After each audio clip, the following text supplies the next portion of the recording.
investigación educativa y la licenciatura en educación especial, ambos obtenidos en la Universidad Pedagógica Nacional Francisco Morazán. Además, ha participado en diversos eventos académicos en el ámbito pedagógico e investigativo a nivel nacional e internacional. En relación a su experiencia profesional, se ha desempeñado como asistente técnico de la Dirección de Desarrollo Curricular de la UPN. Asimismo, como coordinadora de investigación en el Instituto de Investigación y Evaluación Educativa y Sociales INIES. Es docente e investigadora de la Facultad de Ciencias de la Educación y del Departamento de Educación Especial. Y actualmente se desempeña como directora en el Centro de Investigación e Innovación Educativa CIE. Ahora, sin más preámbulos, le damos la palabra a la doctora Carla Leticia Paz. Recibámosla, por favor, con un fuerte aplauso. Gracias. Muchísimas gracias. Para mí es un honor formar parte de este congreso en el cual se reflexiona y se debate sobre la ciencia, la tecnología aplicada al ámbito educativo. Quiero expresar un saludo y mi gratitud especial a la vicedecana de esta facultad, la profesora Alba Rosa, muy agradecida por su acogida de mi participación para hablar sobre un tema también tan relevante en nuestros procesos educacionales. También agradecer a la colega Glenda Calix del Centro Universitario de Educación a Distancia por su cálida invitación y por creer que los temas que hablamos sobre la inclusión y la justicia social son vitales en un congreso relacionado con la ciencia, la tecnología y la innovación educativa. Bien, entonces voy a comenzar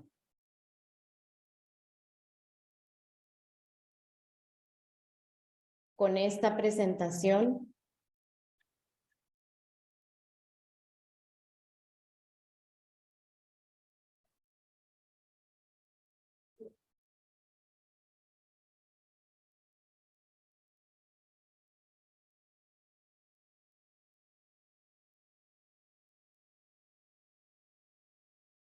Esta conferencia se titula Educación inclusiva, dispositivos y estrategias para atender la diversidad humana en el contexto universitario.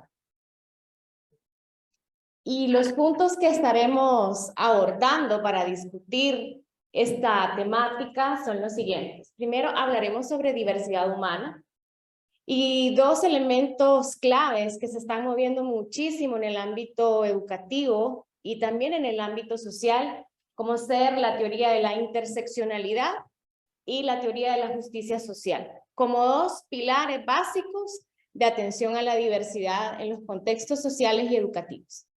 Posteriormente, hablaré de la educación inclusiva como este enfoque que pretende dar respuesta a esas situaciones de diversidad humana para promover justicia social, considerando unos principios teóricos muy rápidos, pero sobre todo quiero dejar en la conferencia la idea sobre que la inclusión educativa no es una filosofía o una aspiración que no podemos alcanzar, que no es una utopía únicamente, sino que contamos en educación y en los diferentes espacios sociales con dispositivos y con estrategias. Y precisamente eso es lo que quiero concretar, de tal manera que todos podamos saber cuando nos desempeñemos como profesores en las aulas, cómo podemos atender y reconocer la diversidad.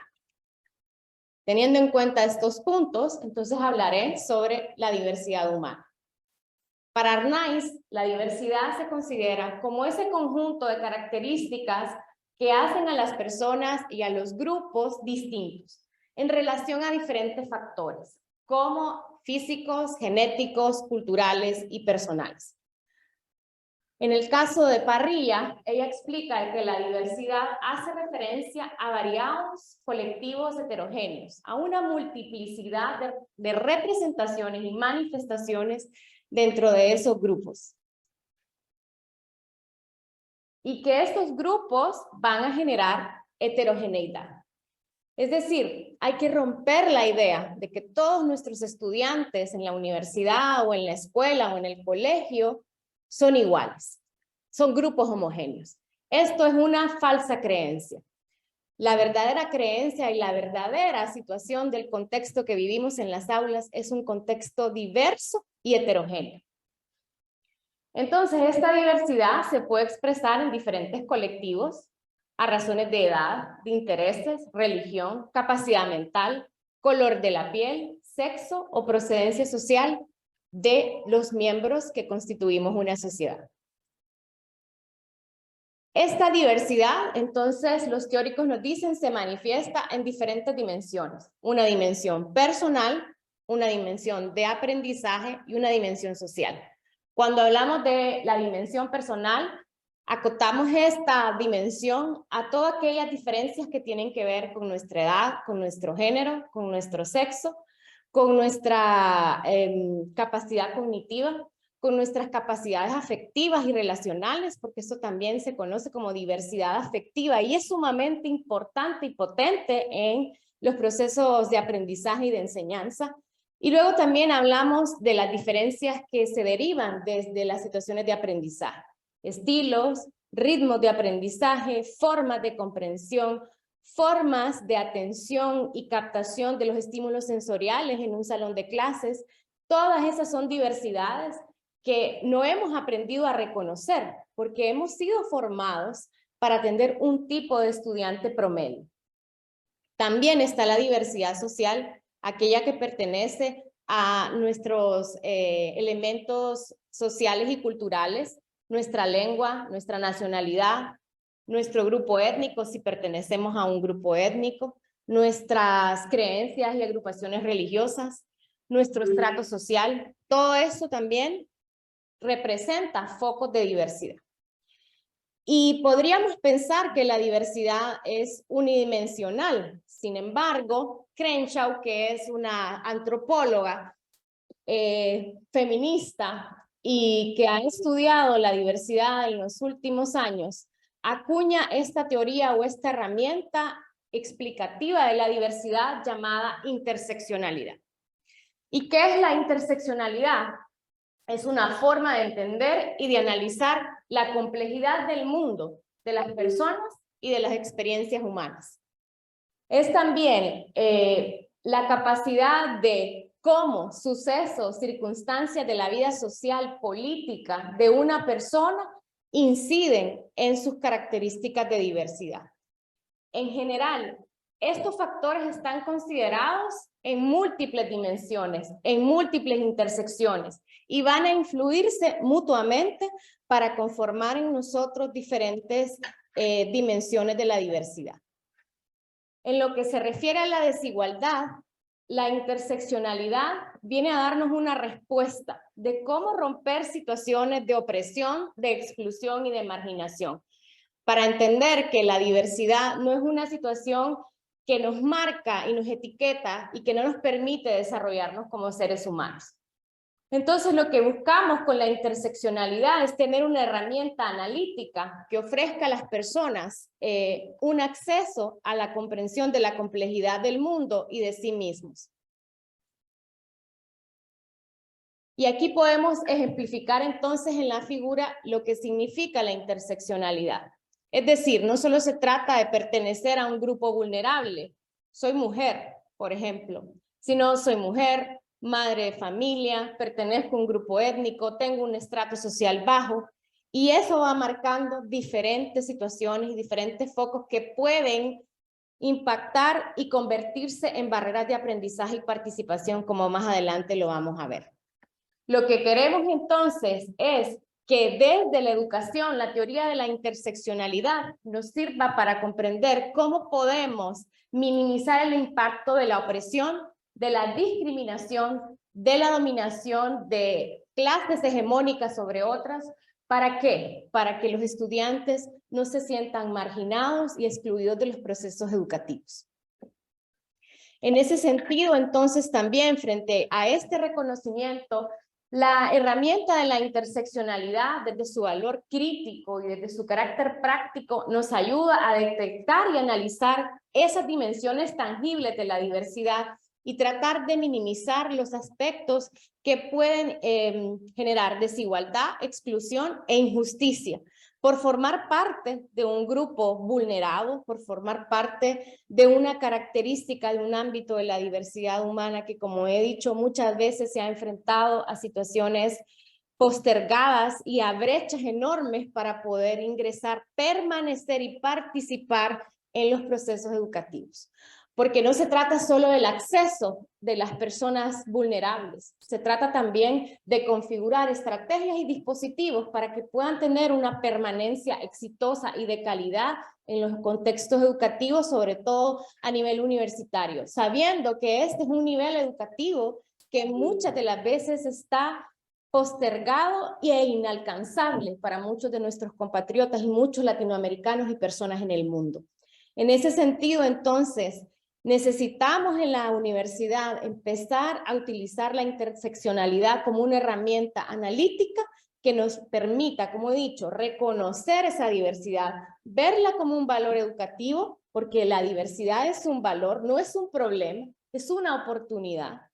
Y de esa manera empezar a construir diferentes estrategias, dispositivos educativos para que todos podamos participar y vivir experiencias de calidad y de bienestar humano.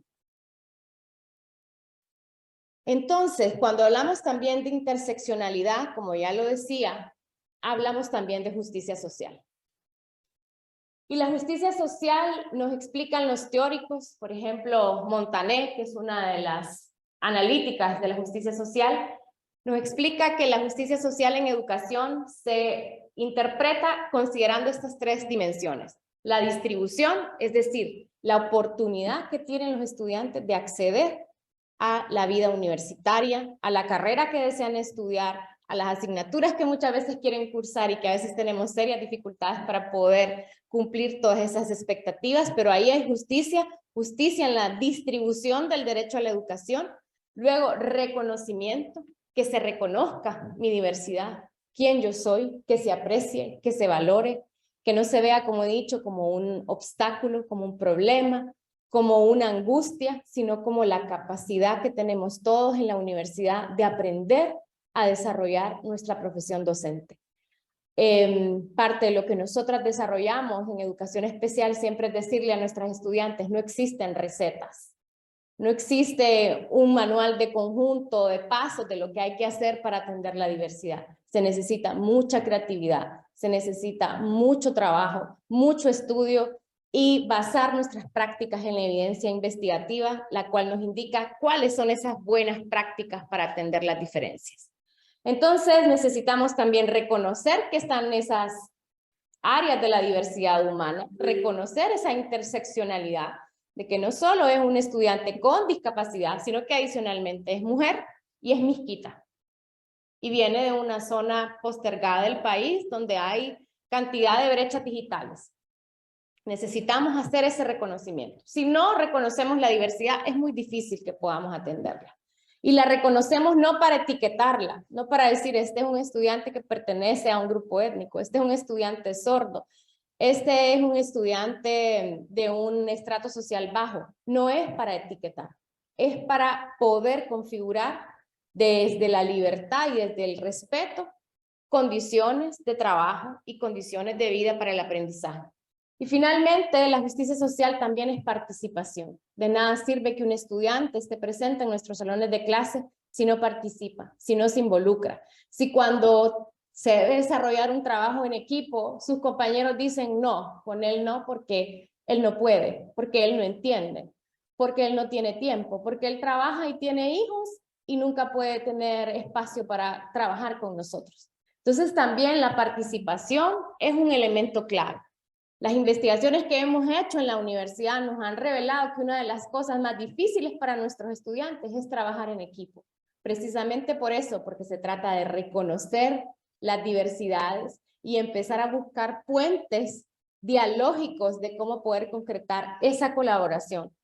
Y es muy importante desarrollar la colaboración porque finalmente la docencia no es un trabajo que se hace de manera individual, es una profesión de trabajo colectivo, con los estudiantes, con el claustro de profesores, con los padres de familia, con la comunidad.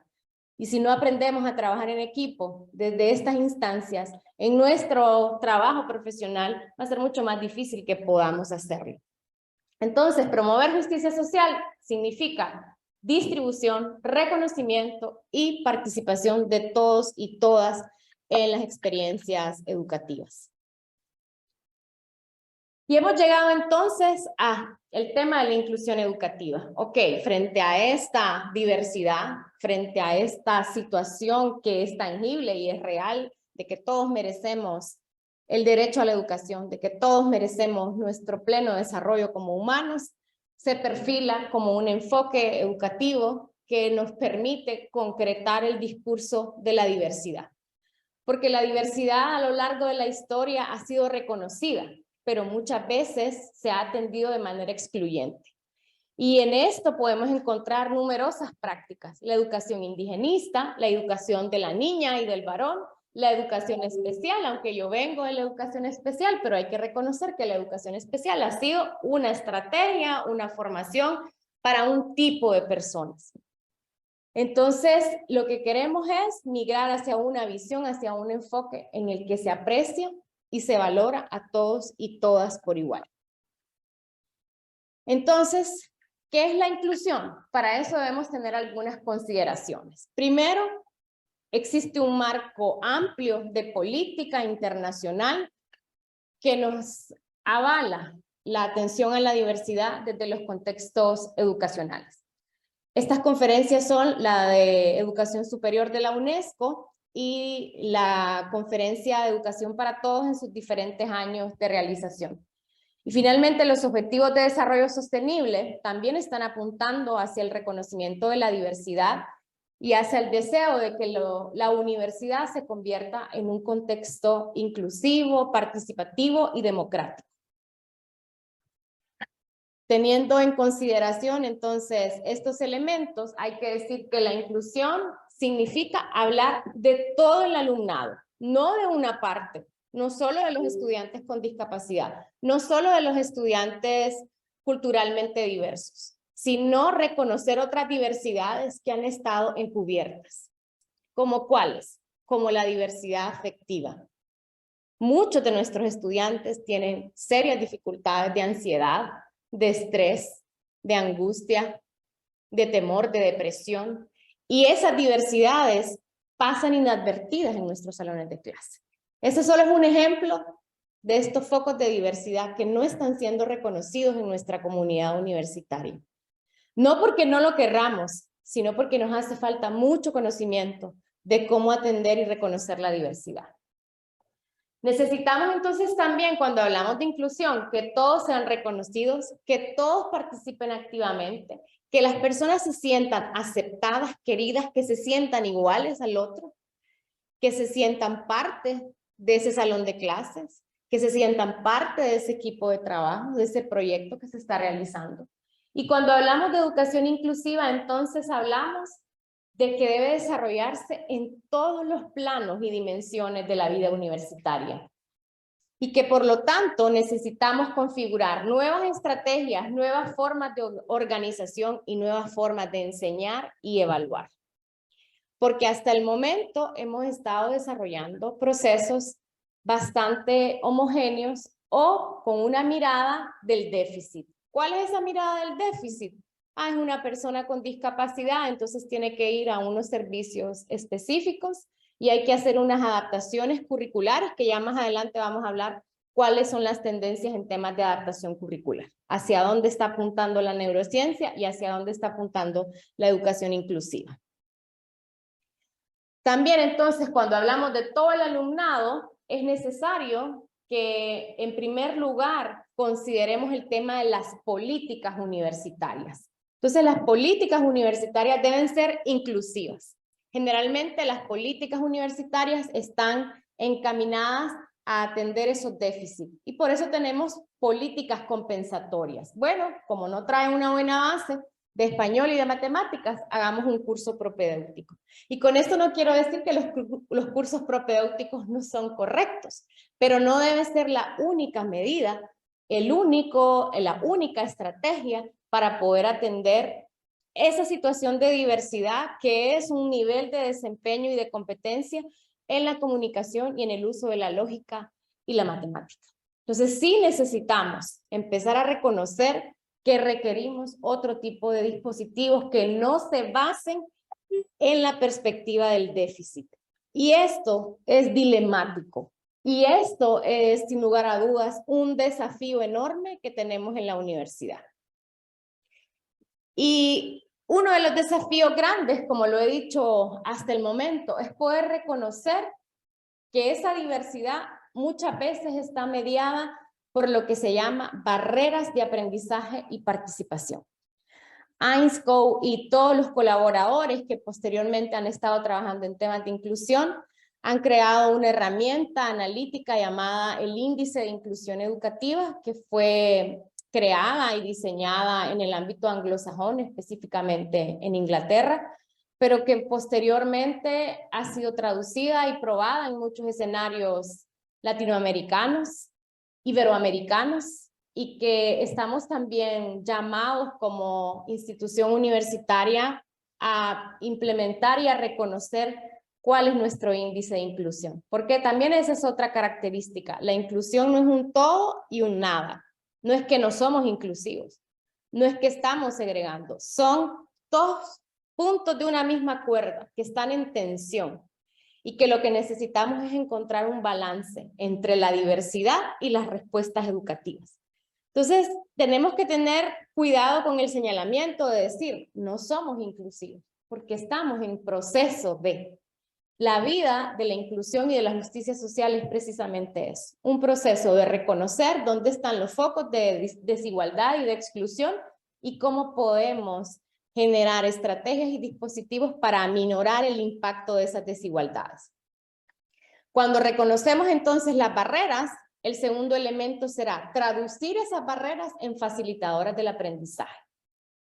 Y ya vamos a ir viendo cómo lo vamos a lograr.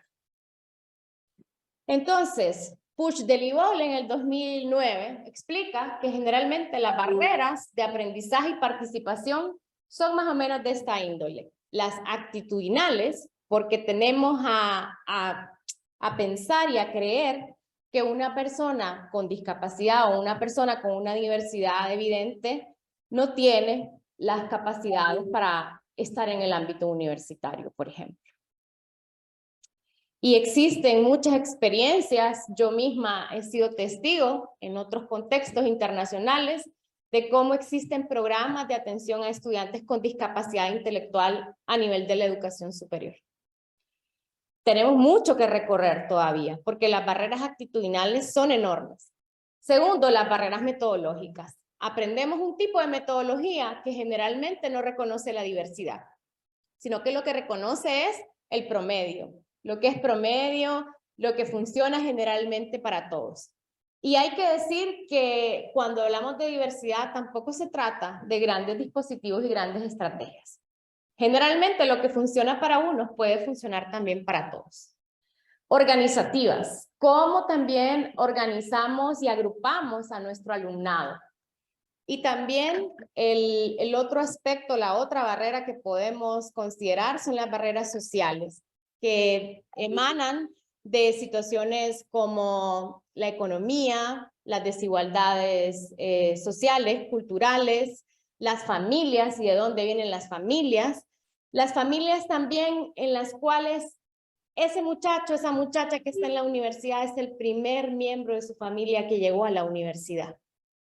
Y que por lo tanto no hay un bagaje cultural de soporte para ese estudiante. ¿Cómo hacemos para que en esa condición de vulnerabilidad eso no signifique una barrera de aprendizaje y participación para nuestro estudiante? Y también entonces, específicamente para la población con discapacidad, porque es la población pues, a la que nos debemos muchísimo en educación especial, lo que tiene que ver con la ideología, no va a ser capaz, no puede, actitudinales, muchas veces de rechazo, de menosprecio, pedagógicas, porque como he dicho, tenemos prácticas que no son inclusivas, son prácticas excluyentes, y de organización, porque no tenemos orden y rutinas de trabajo que atiendan a la diversidad. Entonces, ¿cuáles serán los elementos claves para la educación inclusiva? Primero, un liderazgo inclusivo, es decir, que nuestros directivos, que nuestras instituciones reconozcan que la diversidad es un valor. En la UPN, nuestro modelo educativo y nuestro plan estratégico institucional declara el principio de la diversidad como valor, de la equidad, de la tolerancia. Y eso es un punto clave, porque eso abre la experiencia del reconocimiento de la diversidad. Tiempo para reflexionar sobre nuestras creencias y nuestras prácticas. Construir culturas inclusivas, importantísimo, el desempeño profesional y el desarrollo profesional, la formación del profesorado, para ir instalando lo que se llama una concepción transformadora de la enseñanza. Hart y Dixon acuñan este término de la transformabilidad, que es la firme creencia que tengo como profesor y profesora de que lo que yo haga, la agencia, la metodología, la práctica, lo que yo haga en mi salón de clase, puede impactar la vida de mis estudiantes de manera positiva y puede cambiar y reducir las situaciones de exclusión que viven mis estudiantes en el día a día. Esa idea de la transformabilidad es clave, porque eso nos permite a los profesores universitarios abrirnos a la experiencia de atender la diversidad humana. Y finalmente, también entonces, diremos que la diversidad, porque ya lo explicaba, Norwich, uno de los teóricos de la diversidad, también lo acuña, la inclusión es dilemática. ¿Qué quiere decir eso de que es dilemática? Sí, es un derecho. Qué bonito se escucha todo eso que está diciendo la profesora Carla, de atender la diversidad, de reconocer las diferencias, de que todos merecemos las mismas oportunidades, pero ¿cómo se lleva eso a la práctica? ¿Cómo eso se puede materializar en la universidad cuando estamos en una universidad y en un país con tantos problemas de recursos y de acceso a financiamiento? ¿Cómo podemos hacer eso? Entonces esa es precisamente la mirada dilemática de la inclusión y el trabajo constante y progresivo que tenemos que hacer para romper las desigualdades desde nuestro marco de realidad y de nuestro contexto social. Entonces, un primer dilema es reconocer el valor de la diversidad. O sea, ¿cómo yo puedo pensar que tener un estudiante que no habla la lengua materna en la que estoy enseñando, cómo es que va a aprender? ¿Cómo me va a comprender? Entonces, ese es un primer dilema. ¿Cómo lo concreto? ¿Cómo lo hago? Ahí hay un foco dilemático. El siguiente es la participación de todo el alumnado. Generalmente a los profes nos gusta trabajar con los que hablan, ¿cierto? Con los que participan, con los que están leyendo siempre, con los que están motivados. Y no es que no querramos trabajar con el resto del alumnado. Lo que pasa es que no nos han enseñado cómo lo podemos hacer. Y cómo podemos reconocer que ese estudiante que está desmotivado, ese estudiante que falta clases, ese estudiante que siempre tiene una excusa y no se presenta a clase. ¿Cómo podemos buscar en esa situación la oportunidad de desarrollo profesional docente? Y también entonces forman dilemas la reorganización escolar, la resolución de los problemas que trae la diversidad, la promoción de valores y culturas inclusivas, la mejora en la igualdad de oportunidades, escuchar a los estudiantes, desde ahí parte el hecho de la inclusión. Generalmente lo que hacemos los profes es llevar nuestra planificación y aquí está. Y algunas veces les preguntamos, algunos profesores les preguntamos, todo está bien, todo está claro, les gusta el proyecto académico, pero muy baja participación de los estudiantes hay, porque los profesores iniciamos el proceso de aprendizaje sin saber quiénes son nuestros estudiantes, sin reconocer de dónde vienen, con qué historias vienen, con qué problemas y con qué fortalezas entran al proceso de aprendizaje. Entonces, una clave de todo esto, un dispositivo del cual vamos a hablar en unos momentos, llamado Diseño Universal de Aprendizaje, es precisamente reconocer cuáles son esos focos de diversidad. Luego, lo que yo les decía, la inclusión como un proceso sin fin, esto no se acaba. No es que ya somos full inclusivos y ya alcanzamos una meta y terminamos, porque esto es un proceso constante de reflexión y de búsqueda de romper esas desigualdades que hemos encontrado. La educación inclusiva es un medio para construir sociedades participativas e inclusivas, y también un gran desafío es cuáles son las prácticas que tienen evidencia científica que son las mejores para atender la diversidad. Ese es otro gran dilema.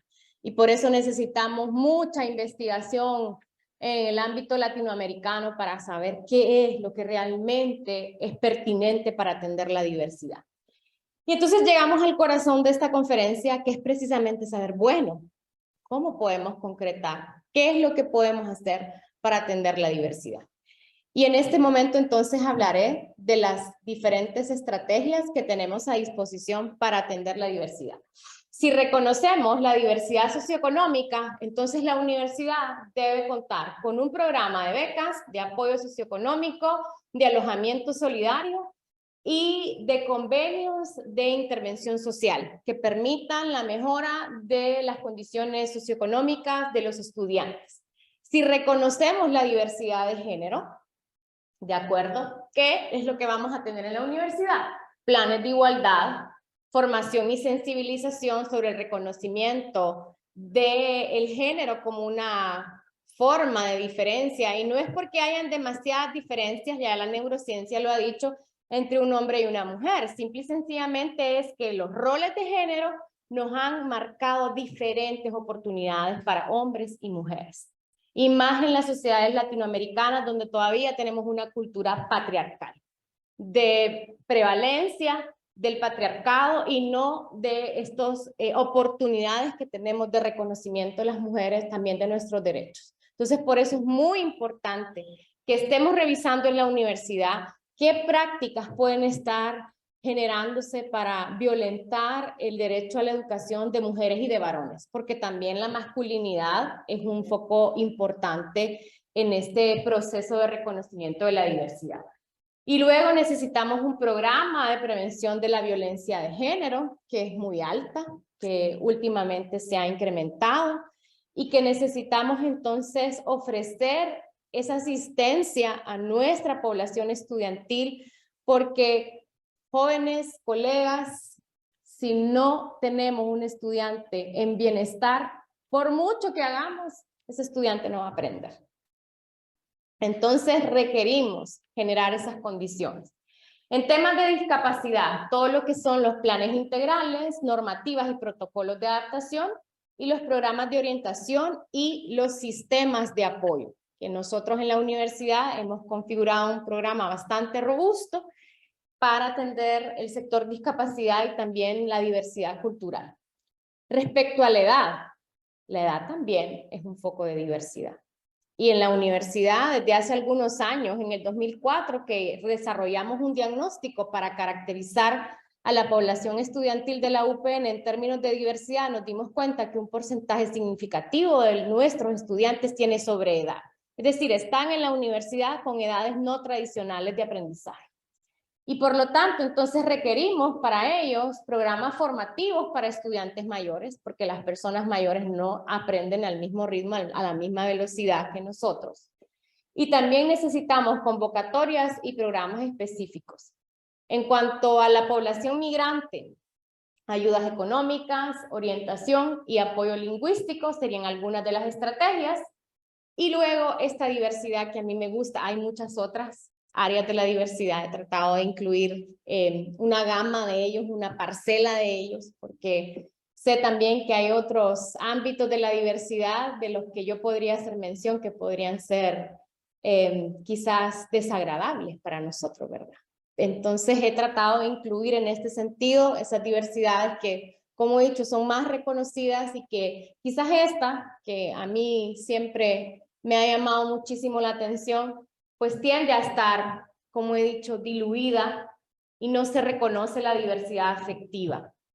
También en ese año, ya les estoy diciendo hace cuántos años hicimos esta investigación en la carrera, cuando era carrera y no departamento de educación especial, y encontramos un alto porcentaje también de estudiantes que estaban deprimidos, ansiosos. Recientemente, que yo todavía estaba en el INIES, hicimos un estudio iniciando el COVID de cómo estaban nuestros estudiantes en situaciones de emocionalidad positiva y negativa, de estrés, de ansiedad, y los porcentajes eran significativos y eran preocupantes. Entonces, ¿qué necesitamos como estrategias en la universidad?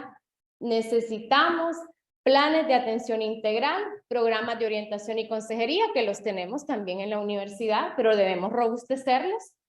Los programas para la reducción del estrés, y aquí tiene una alta tendencia, los programas MBSR, que son los programas basados en mindfulness y compasión para la gestión del estrés. Eso está siendo potente, y también el Congreso de la Facultad generó un espacio a través de la doctora Elma Barahona y la doctora Maite Berríos para hablar sobre este tema de la regulación de las emociones, porque esto es toral. Si una persona no tiene bienestar interno, como lo he dicho, si no se ama, si no pone límites, si no tiene proyectos de vida, va a ser una persona que va a estar muchísimos años aquí en la universidad tratando de completar su proyecto de vida, pero que por esta falta de apoyos afectivos no lo logra, porque va y vuelve por todas estas situaciones afectivas que acontecen en su vida. Y también necesitamos todo lo que se denominan las prácticas contemplativas. Empezar a disfrutar nuestra vida desde que nos levantamos, agradecer por la vida que tenemos, el sol que nos alumbra, que nos da su radiante brillo, ¿no? Los árboles cada vez que caminamos, cuando estamos en clase, aprender que estamos en clase, cuando salimos de clase, aprender que estamos trabajando. Necesitamos entrar en la contemplación, porque los seres humanos estamos en una época en la que constantemente estamos en el hacer y no en el ser persona. Y eso nos fragmenta, nos despersonaliza y nos trae muchísimo sufrimiento. Entonces, por eso he traído esta diversidad afectiva, porque lo he visto con mis estudiantes, cada periodo académico, cómo ingresan, las situaciones que viven. Y muchos de mis estudiantes, pues, hemos logrado concretar algunas prácticas informales de atención plena o mindfulness, que al final del periodo académico las agradecemos porque nos permitieron llevar a cabo el proyecto académico y el desarrollo de los aprendizajes que estaban pensados. Así que esto es innovador, esto es algo de lo cual no hablamos muchísimo, pero que tenemos que empezar a romper eso. Y finalmente, para ya ir llegando a este cierre de la conferencia, voy a hablar de 3 dispositivos para atender la diversidad. Hay muchísimos más y podríamos tener muchos espacios para seguir conversando sobre estos dispositivos, pero hablaré de 3. El diseño universal de aprendizaje, la neurociencia y la educación, y la optatividad como dispositivos. ¿Qué es un dispositivo? Es una configuración de actuaciones pedagógicas, sociales, afectivas, que permiten la atención a la diversidad. No solo es una estrategia aislada, sino que es una gama y un entramado de estos elementos para poder atender la diversidad. Entonces, algo que está puntuando muchísimo es el denominado diseño universal de aprendizaje. Hace muchos años estaba muy en boga el tema de adaptar el currículum, ¿ok? Y por ahí ustedes escuchan muchísimo, y también es probable que en el espacio formativo de diseño y desarrollo curricular se esté hablando de la adaptación del currículum. Pero hoy día, considerando los avances de la neurociencia, estamos hablando de diseño universal de aprendizaje. ¿Y qué es un diseño universal de aprendizaje? Es un enfoque de un currículum flexible desde el cual se gestan oportunidades abiertas y accesibles para todos los estudiantes. Es un currículum desde el cual se elimina y se reducen las barreras de aprendizaje y participación de los contextos educativos, de tal manera que ese currículum no tenga que ser adaptado a posteriori. Es decir, es pensar y diseñar nuestros planes de estudio, nuestros guiones metodológicos, nuestras grandes planificaciones desde la diversidad, desde el principio del proceso educacional. Entonces, en este sentido, vamos a ver que la neurociencia avala precisamente que necesitamos empezar a trabajar en un diseño universal de aprendizaje. ¿Por qué? porque las redes neuronales son las que nos están explicando qué, cómo y por qué del aprendizaje. Y porque nuestro cerebro es un cerebro único, dinámico y cambiante. Y es un cerebro sumamente complejo. ¿Por qué es un cerebro sumamente complejo? Porque tenemos estructuras anatómicas reptilianas. ¿Qué quiere decir eso? Desde los reptiles, que las compartimos con los reptiles. Pero también nuestro cerebro ha evolucionado tanto a lo largo del tiempo que actualmente en la corteza prefrontal se desarrollan las denominadas funciones ejecutivas. Y esas funciones ejecutivas son lo más avanzado que existe en la humanidad.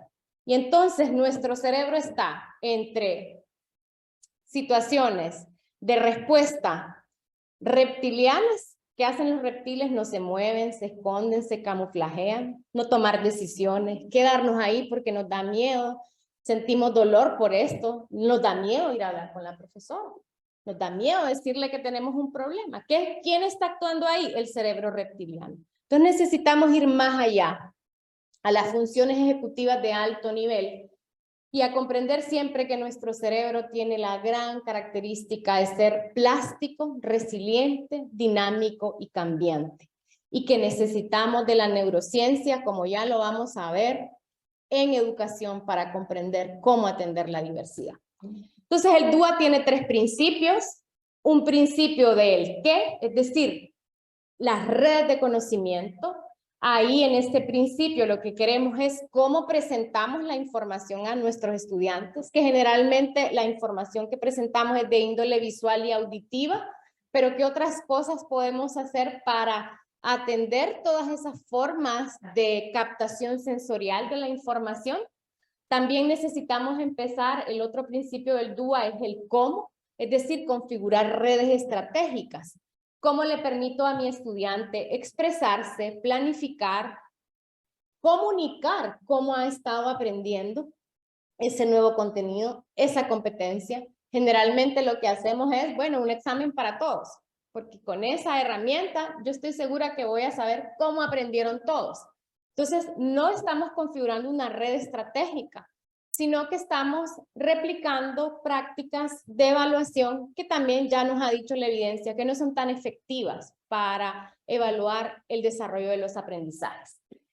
Y finalmente, un principio del DUA es el por qué, que son las redes afectivas. Y ya les decía yo, no es posible aprender si no hay motivación, si no hay una relación dialógica entre el profesor y los estudiantes, si no hay un poquito de humor, si no hay un poquito de un ambiente relajado, amable y seguro para el aprendizaje. No, yo voy allá con el profesor y tengo miedo, ¿verdad? Tengo miedo de lo que me va a decir. Entonces, esas redes afectivas son claves en el DUA. Y aquí tenemos un ejemplo que está pues bien pequeño, pero luego la presentación se puede compartir de cómo actuamos en formas de compromiso, de reprogramación y actuamos también en esta otra forma de acción y expresión.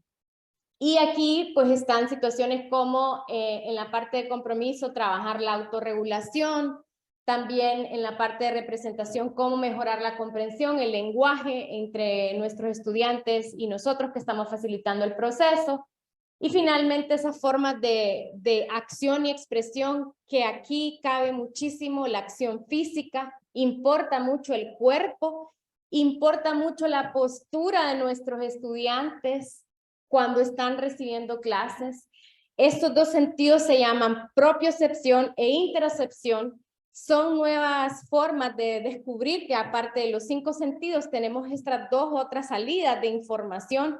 Y cómo nos sentamos, ¿verdad? Si estamos encorvados y ponemos la mano en el rostro, son cosas que inciden en el proceso de aprendizaje. Entonces tenemos que estar recordando, sobre todo los que también trabajamos en niveles básicos del proceso de aprendizaje, que la postura es sumamente importante para aprender.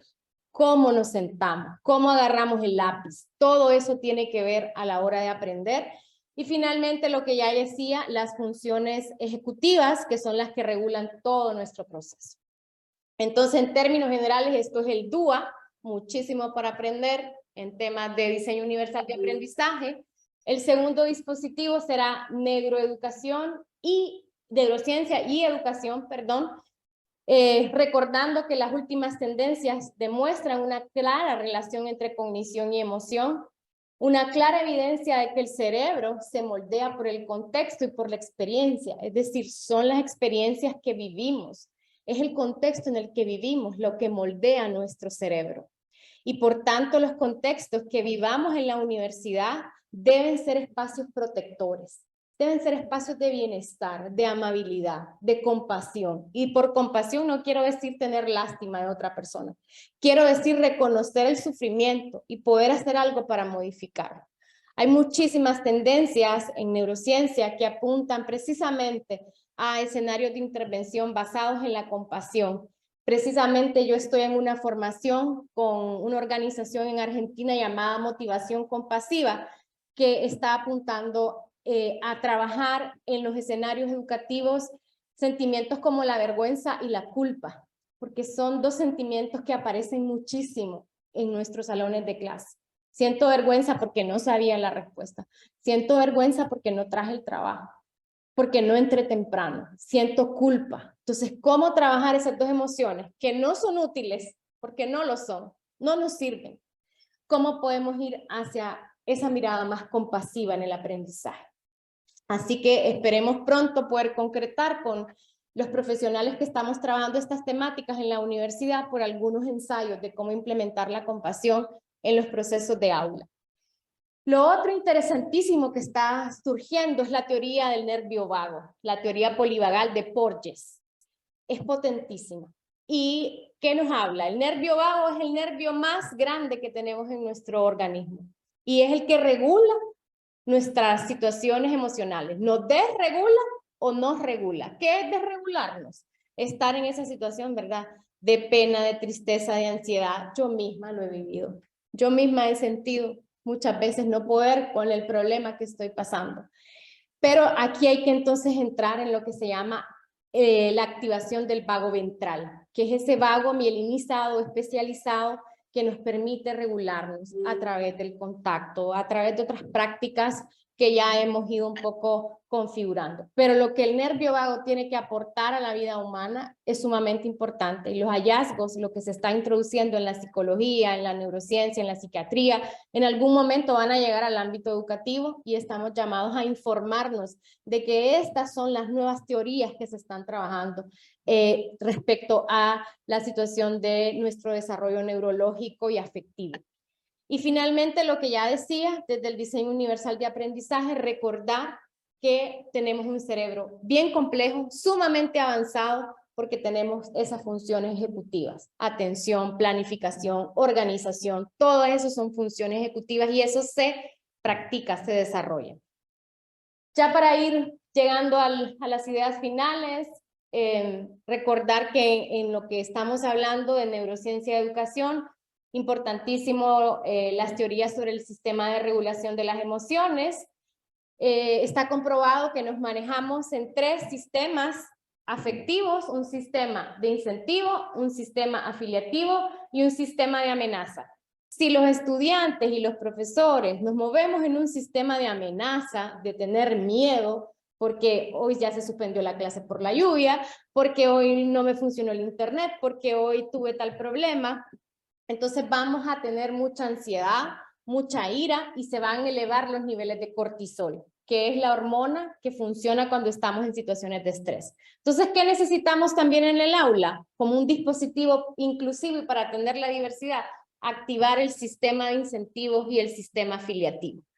Esto significa despertar la bondad, la compasión, la empatía, la motivación, la coagencia, que son cosas que nosotros los docentes podemos ir haciendo en nuestros salones de clase. Entonces, nuestra formación humana debe estar basada en el principio de que nuestro cerebro y nuestra vida es plástica, vulnerable, pero a la vez es resiliente. También recordar que el aprendizaje no se puede ver solo desde una dimensión biológica. Debe reconocerse su dimensión psicológica, social y cultural. Y basar siempre nuestra actuación en esta idea de la interseccionalidad de la cual ya hablé en la conferencia. Necesitamos más procesos de humanización, reconocer que nuestros estudiantes, por las diversas situaciones del contexto, muchos llegan a nuestros salones con trauma complejo. El trauma no solo es una situación difícil que hayamos vivido, sino que países como nosotros, donde no hemos tenido oportunidades a la salud, al bienestar, al ocio, suelen ser espacios que generan lo denominado trauma complejo y que valdría muchísimo la pena más adelante en la facultad ver de qué manera se puede ir discutiendo acerca de esta teoría del trauma complejo. Y finalmente recordar que nuestra vida en la universidad y en los diferentes espacios se trata de reconocer el sufrimiento humano. ¿Para qué? No para compadecernos con lástima, sino para empezar a construir proyectos de vida. El último dispositivo del cual quiero hablar de manera muy breve es la optatividad. La optatividad para Soler y Álvarez permiten enriquecer y equilibrar el currículum, dando cabida a múltiples capacidades y a situaciones diversas de los estudiantes. En nuestros planes de estudio tenemos siempre una formación optativa, ¿cierto?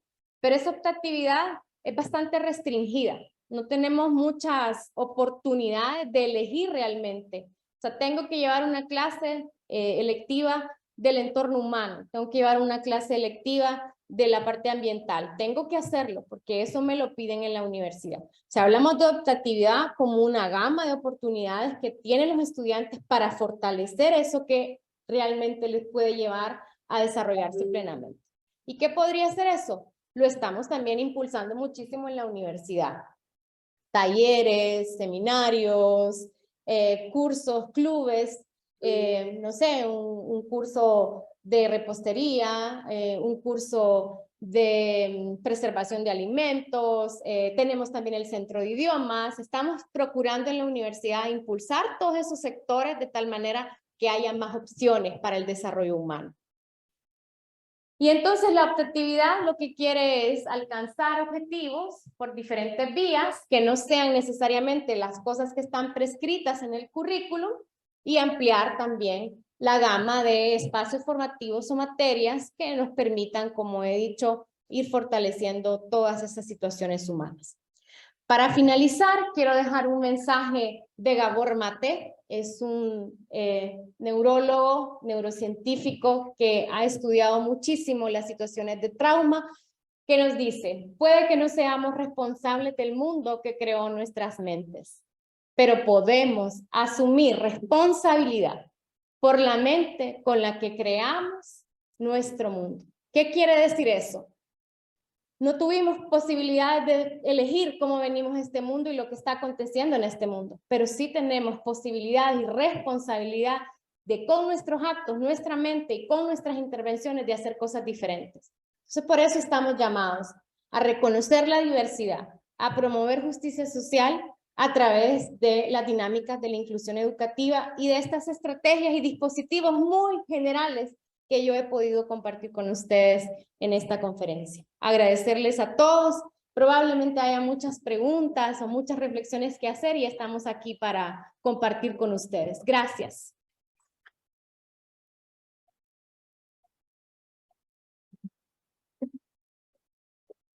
Muchas gracias, doctora Carla. Excelente disertación. Bueno, doctora, vamos a dar paso a la lectura de preguntas relacionadas con la conferencia. Y pues vamos a iniciar con una de las preguntas de uno de los participantes vía Zoom.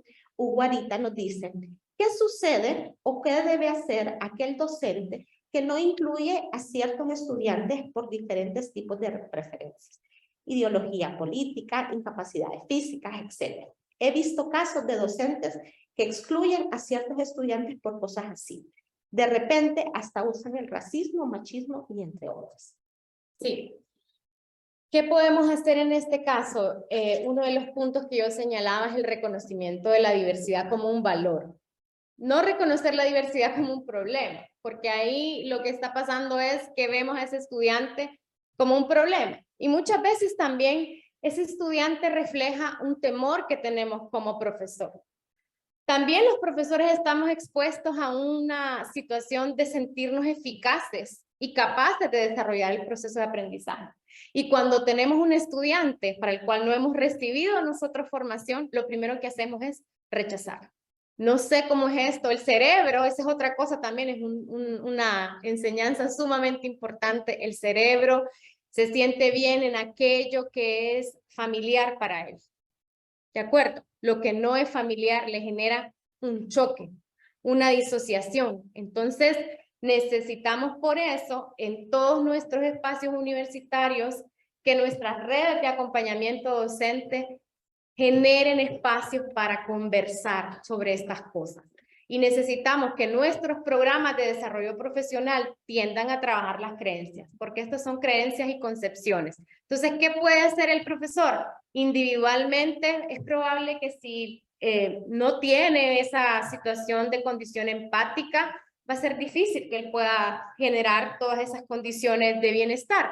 Pero para eso entonces necesitamos un ente regulador y de política que permita el desarrollo profesional y la generación de espacios para la reflexión de cómo podemos apoyar a nuestros profesores cuando se enfrentan a estas situaciones. Porque muchas veces, Diana, yo realmente no creo que es que no quieren, sino que es que tienen miedo, no saben cómo hacerlo. Y en ese sentido es la forma que podemos trabajar para este camino. Excelente, muchas gracias, doctora. También tenemos otra participación. Dice, ¿cómo puedo yo como estudiante dar seguimiento a la diversidad? Bueno, esto es algo sumamente importante. Como estudiantes, primero estamos llamados a reconocer nuestra propia diversidad. ¿Quién soy yo? ¿Quién soy yo como persona? ¿Cuáles son mis habilidades? ¿Cuáles son mis fortalezas? ¿Cuáles son mis sueños a futuro? Porque en la medida en la que yo reconozco que soy una persona diferente, valiosa, una persona con diferentes talentos y también con necesidades de mejora, voy a ser capaz de reconocer la diversidad del otro. Y sobre todo, actuar, como he dicho, con mucha compasión hacia el otro. Eso es clave, eso podemos hacer, despertar la compasión y trabajarla es algo que como estudiantes todos podemos hacer diariamente. Gracias.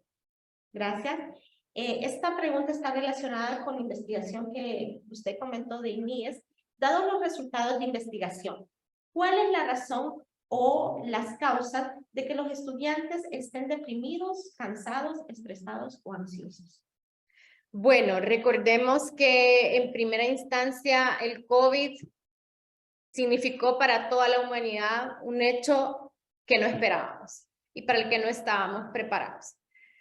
Adicionalmente, para poder mantener los procesos de aprendizaje, tuvimos que recurrir a estos medios digitales. Y aunque son una gran herramienta, jamás sustituyen el contacto, la mirada y el intercambio físico. Es que hasta el intercambio físico, por estos dos sentidos que yo les hablé de la interocepción y de la propiocepción, que la propiocepción es este sentido de esta conciencia que yo soy yo. Y la interocepción es poder reconocer a través de las vísceras, el estómago, los intestinos, el corazón, de que algo me está pasando. Pero nosotros decimos, me duele el estómago, pero no entendemos que ese dolor de estómago está ligado a un acontecimiento, a un hecho. Se está comprobando esa relación entre corazón, intestino, cerebro y vísceras. Pulmones, respiración. No estamos tampoco conscientes de cómo respiramos. ¿De acuerdo? Entonces, claro, el COVID despertó todo eso y al despertar todas esas situaciones de desconexión humana, entramos en situaciones de depresión, tristeza, angustia. ¿Cuándo va a terminar esto? Y todavía ya pasaron 2 años y medio y seguimos en esto, que no nos podemos quitar la mascarilla, ya estamos cansados de usarla, que nos hemos enfermado, que muchos vivimos en carne propia, perder un familiar por el COVID. Entonces vivimos un trauma y por eso es la importancia de trabajar el trauma complejo, porque la teoría explica, hay un trauma con T, que es un trauma grande, un acontecimiento trágico, pero luego está el trauma complejo, que es el trauma del desarrollo, que lo hemos estado viviendo a lo largo de nuestra vida. Entonces, el COVID exacerbó eso, lo hizo más fuerte y eso nos ha llevado a reconocer que necesitamos otro tipo de estrategias en la universidad. Una iniciativa muy interesante es la que el INCODE a través de la unión con la Facultad de Ciencias de la Educación y el Departamento de Orientación y Consejería, está trabajando en un programa de educación socioemocional, porque hemos reconocido que educarnos en las emociones es importante. Las emociones están conectadas con nuestro cuerpo y con nuestros pensamientos. Es una triada que no puede separarse. Y eso es parte de lo que estamos llamados a trabajar debido a esta condición que es tangible y es real de más estudiantes que están reportando situaciones de pánico, estrés, depresión, ansiedad, problemas alimenticios también.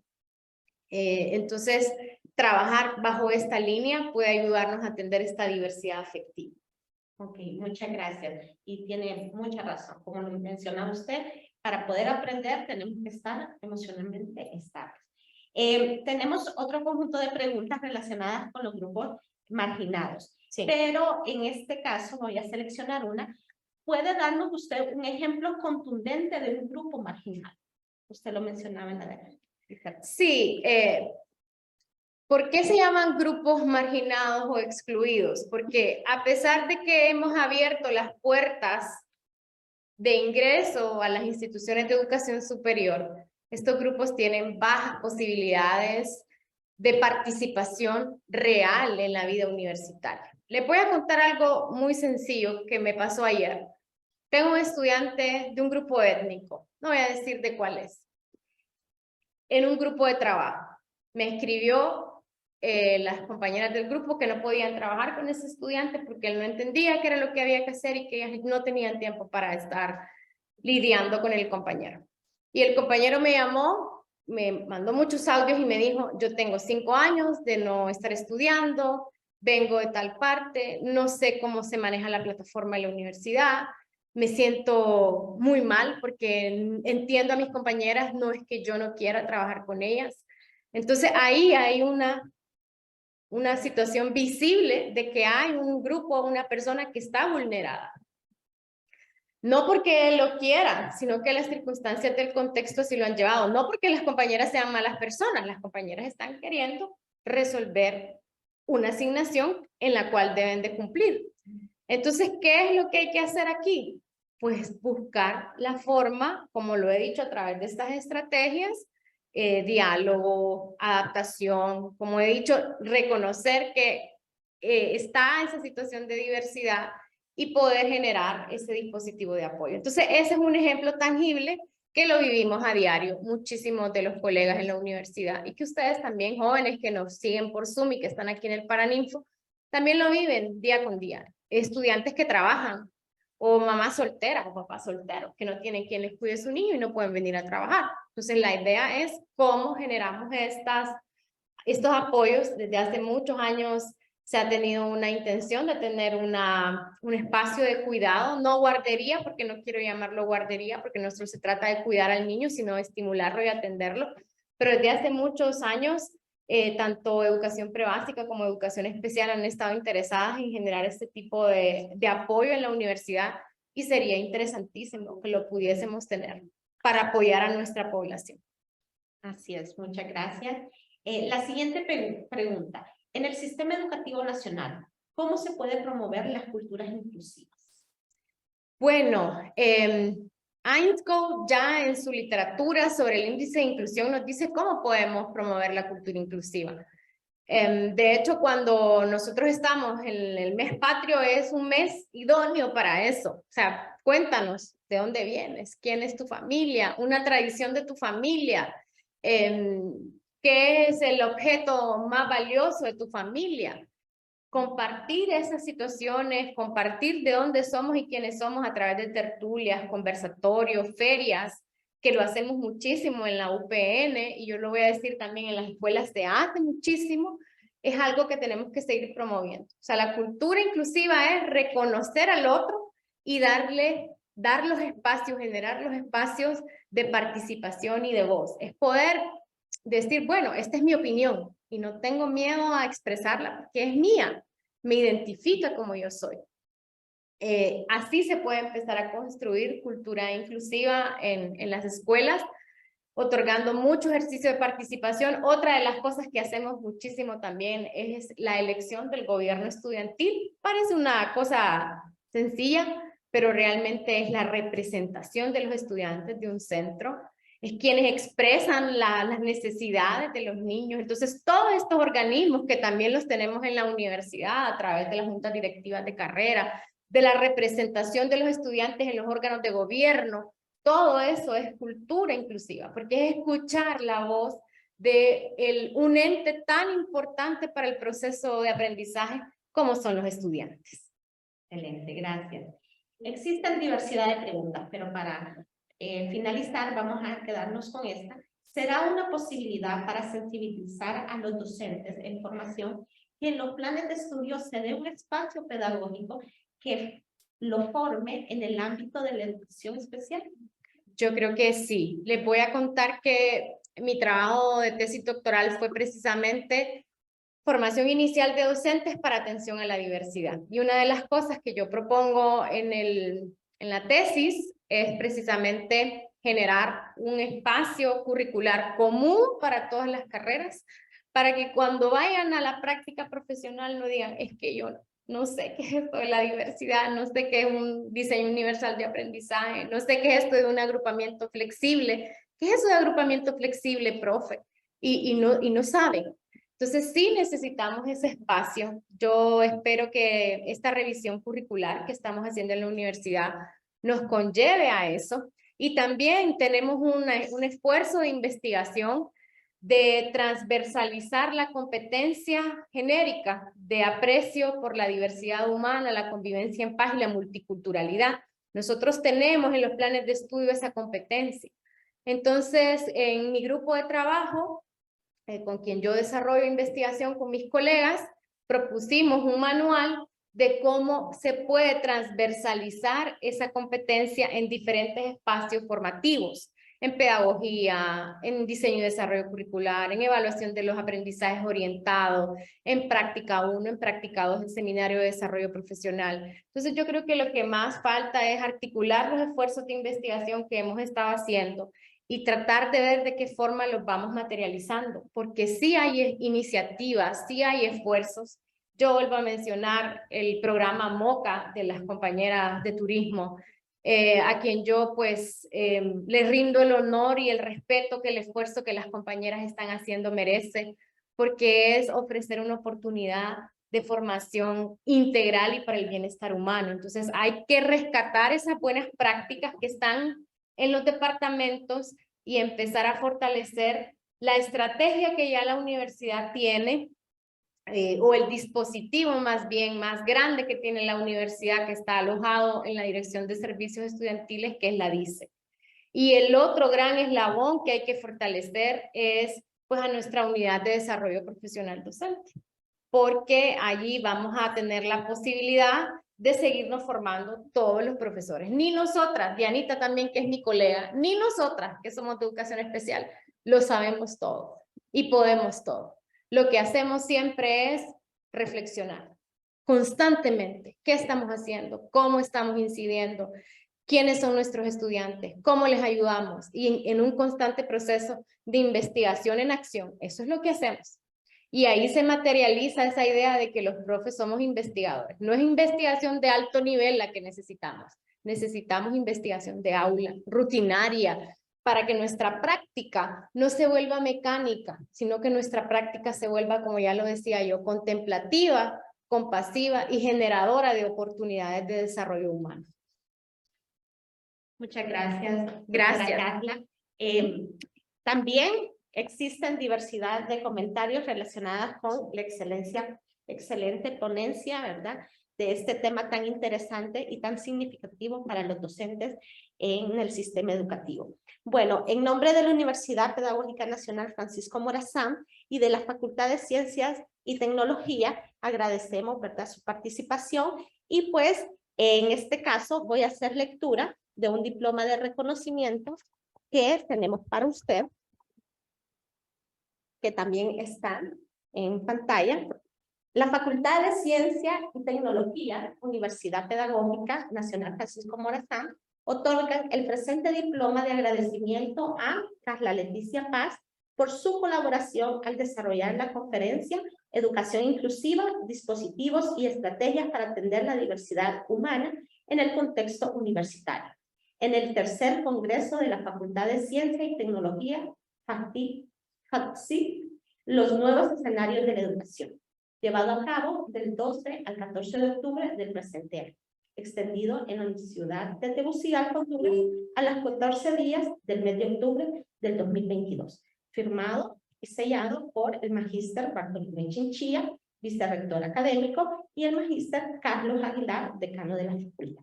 Así que muchísimas gracias. Vamos a bajar